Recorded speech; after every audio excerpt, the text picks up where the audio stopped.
But if you make changes and make your r less, even less than s, suppose make it 11 and the r is 1, now what we'll get is no, right? Because our s is less than r here, and the condition says that sorry, the value of s is greater than r, and the condition says that the value of s should be less than r. Okay, so we have got no as an answer. Here another operator is complete. Now the next operator is not equal to. This is known as not equal to. Do you want me to write here what these operators are called? This is equal to operator. This is greater than operator. This is less than operator. This is greater than, equal to operator.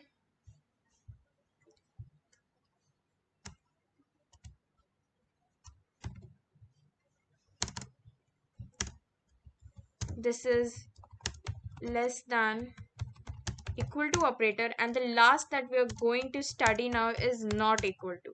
As the name suggests, we have to check whether these values are equal to or not.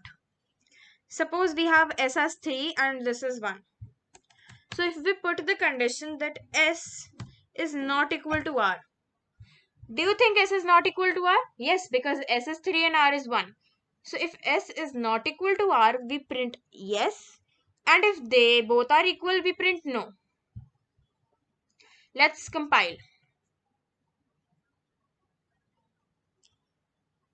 Now let's run.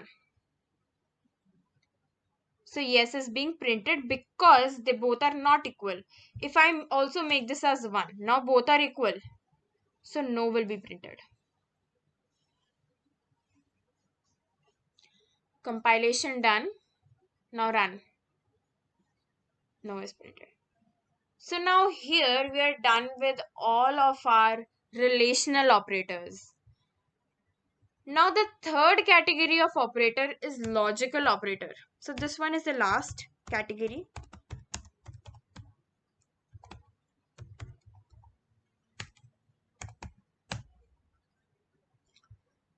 Okay.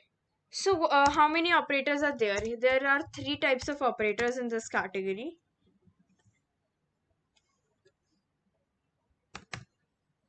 Sorry.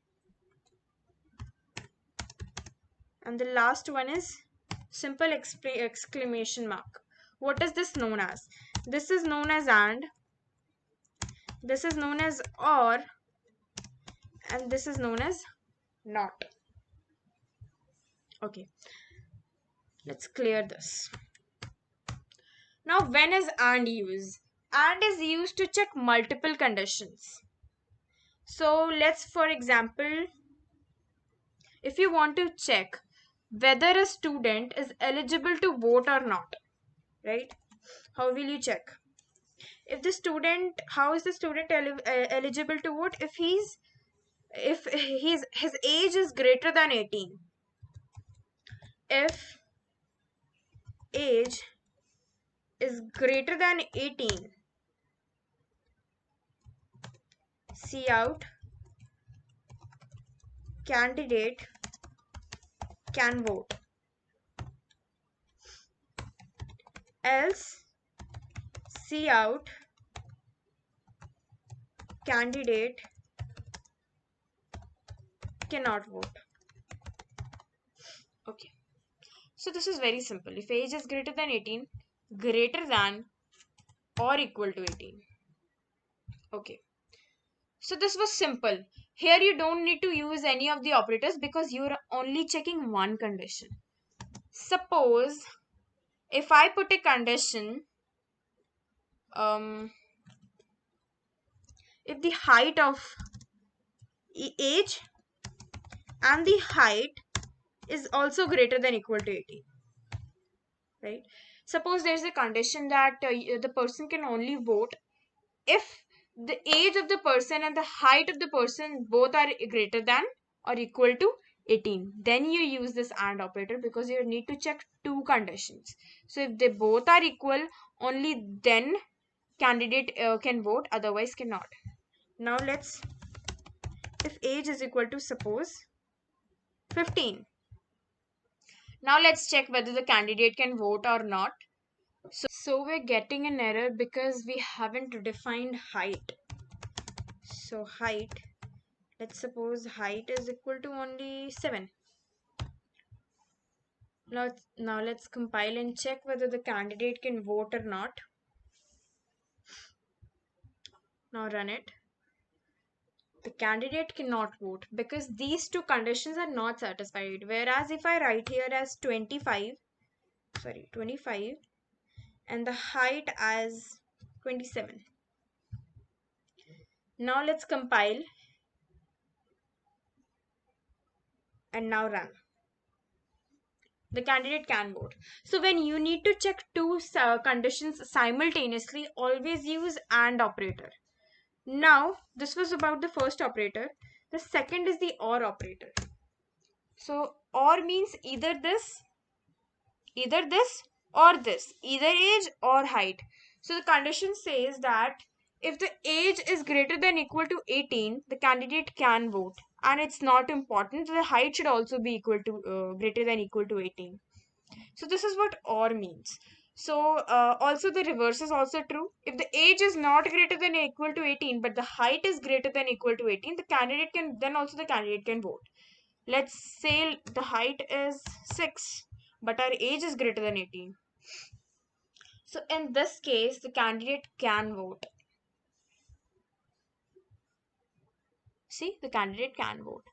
Now, if the height was greater than 18, but the age wasn't greater than equal to 18. Now, let's check whether the candidate can vote or not. Yes, the candidate can vote. Well, it's not practically possible for a 5-year to vote, but this is just an example for you to understand. So, when there's a situation where you have to satisfy both the conditions, we have to satisfy multiple conditions and each of the condition should be true, then you need to use and if you have many conditions and you want to output in such a way that if either of those conditions are true, then you will print candidate can vote. That means if you want only one or two condition to be true, then use OR operator. So this was about the OR operator. Now we have NOT operator. Now NOT operator is a little different. Remember I told you about Boolean. Boolean has two values, either true or false. Let's suppose take it as true, right? Now we have an integer whose value is suppose 0. Now since the value is 0, in Boolean 0 means false. That means the value is false. Now if I see out this operator sign, which is not, of A, then you will get 1 is the answer. Now let's check how. Let's run the program. Oh, sorry. You get 1 is the answer. Okay. Now if I make 1 here, you will get 0 as the answer.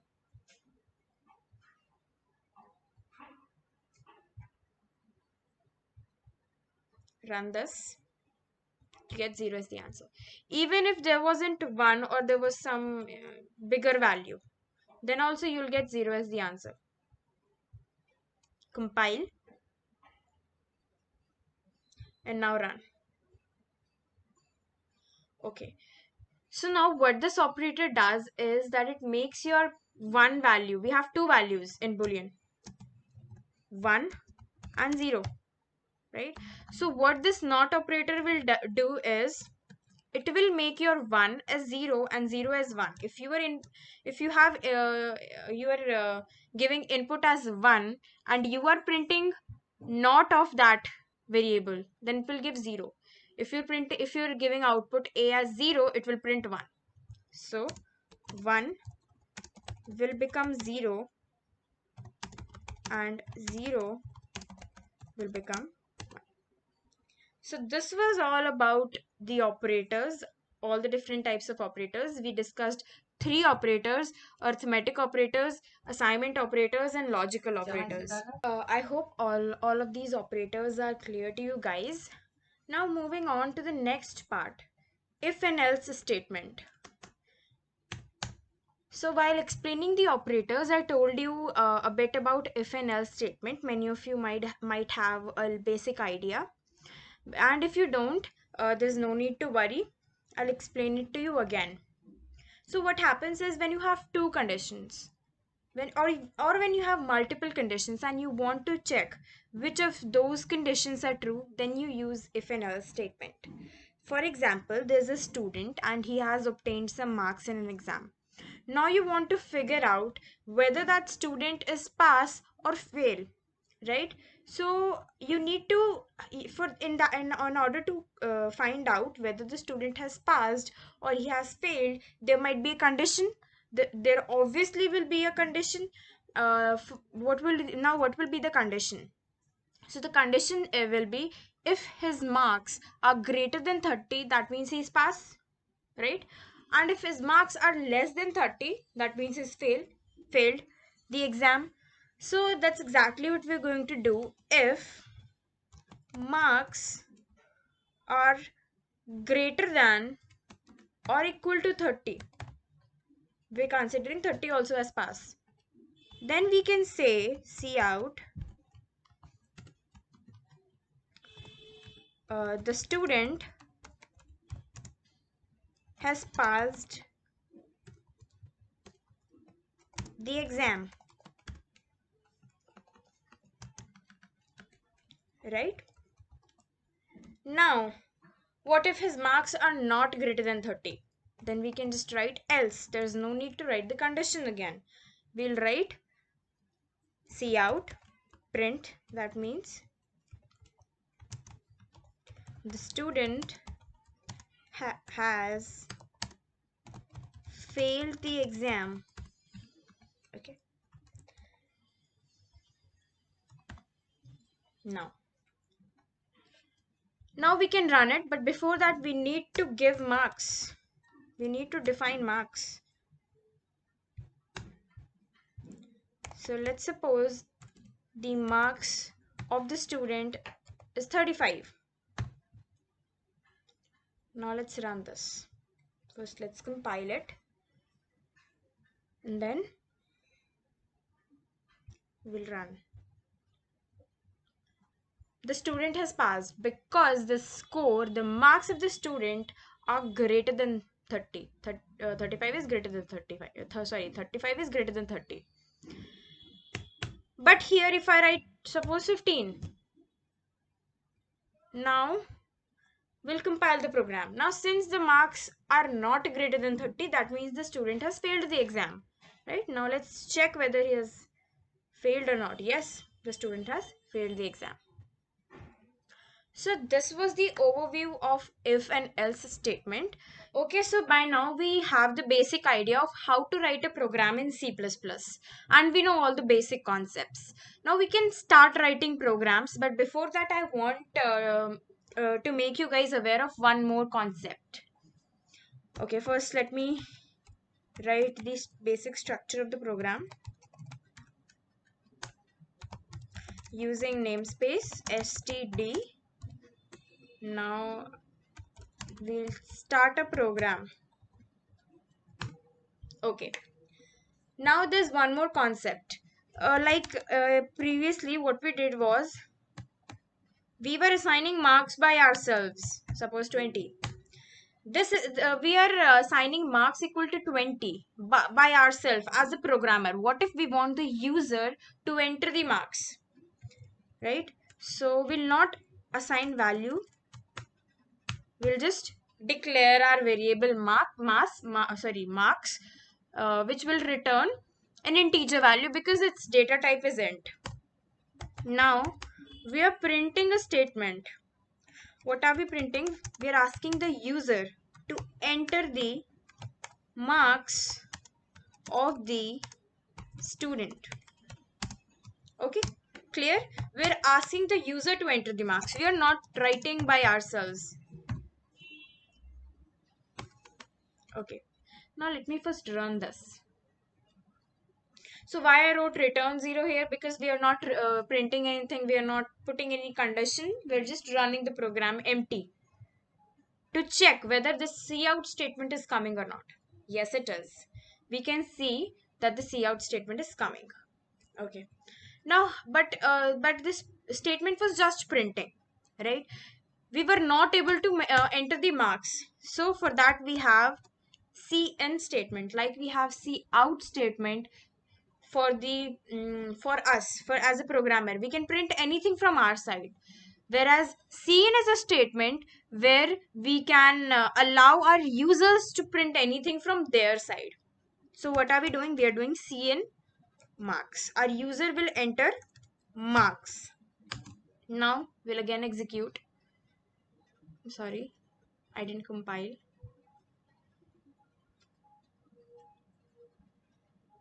Okay, so the program is compiled. Now let's run it. You can see that now it is asking us to enter the marks. Suppose I enter 50. There won't be anything because it won't give the student has passed or not, because I haven't put condition here. I haven't put anything after this. So this is how you can ask the user to input anything from their side.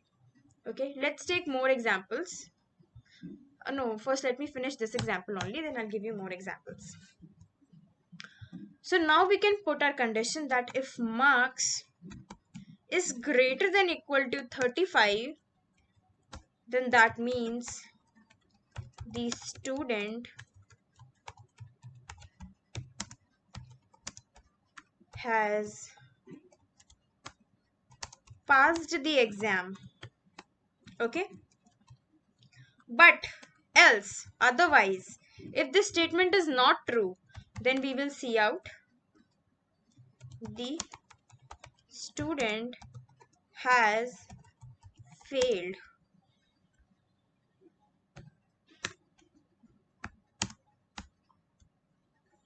Failed. Okay.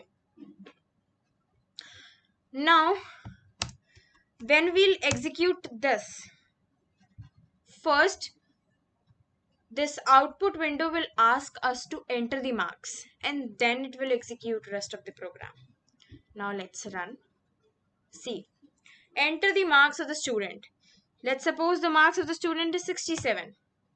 The student has passed the exam. Now, again run it. We have already compiled, so there's no need to compile again. Now let's suppose the marks of the student is just 2. The student has failed. So this is how CN works. Now, let me explain you this code line by line again. IOStream, it is for cout. It is for both cout and cin, right? So this file contains the code of these two statements. That's why we have to always include this file. There's an alternative of this file also that I'll explain further. Then we have using namespace std. Now I explained this concept to you that there are many namespaces, and we are telling the compiler that we want to use the standard namespace, right? This std means standard, so we are using the standard namespace which contains the code of cout and cin.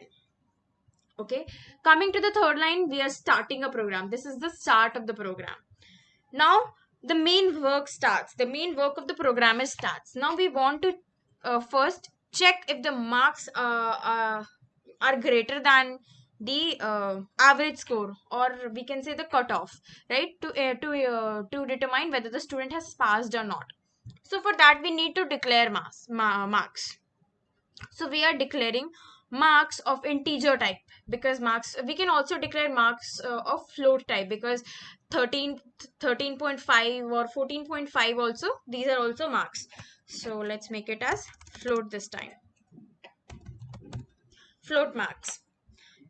Now if we don't enter this statement, there is no problem. We can skip the statement also, but I want you to explain the concept. That's why I'm writing the statement. Professionals usually don't write such statements, right? Enter the marks or enter, they just simply enter it. Like for example, if I omit this statement, I'm sorry, for example, I omit this statement and I compile. The program is compiling and it has compiled. Now let's run. See, there is nothing on the screen, but still this cursor shows that this output screen is asking for some input. And why is it asking for some input? Because we used this cn statement. Now we'll give input 88. The student has passed the exam.